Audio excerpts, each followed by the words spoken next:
Alimentation et dans les boîtes à dîner de nos enfants, nous allons souvent retrouver des produits céréaliers. Les produits céréaliers sont très importants pour le développement du corps et pour maintenir un corps en santé. Toutefois, de nos jours, il y a de plus en plus d'allergies au gluten. Il faut savoir que la majorité de nos produits céréaliers sont souvent des produits issus de l'agriculture transgénique, c'est-à-dire que ce sont des organismes génétiquement modifiés et souvent ils ont été sélectionnés afin de ne garder que certains aspects, notamment tout ce qui est à base de farine, que ce soit les biscuits, les gâteaux, les pâtes, sont issus du blé et ce blé a été sélectionné de nos jours pour ne conserver un grand pourcentage de gluten. Le gluten, c'est très simple. Si on pense au mot anglophone glue, le gluten se transforme tout simplement en une sorte de colle alimentaire dans notre estomac.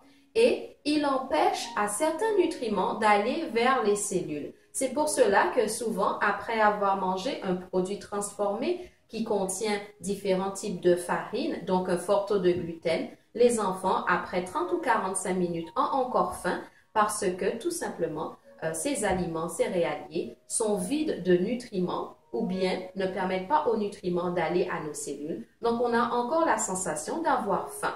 Un autre inconvénient avec le gluten, c'est qu'il faut savoir que quand il arrive dans notre estomac, chimiquement, il se transforme sous l'action de nos enzymes, il se transforme en sucre. Et nous savons qu'un excédent de sucre se transforme en graisse.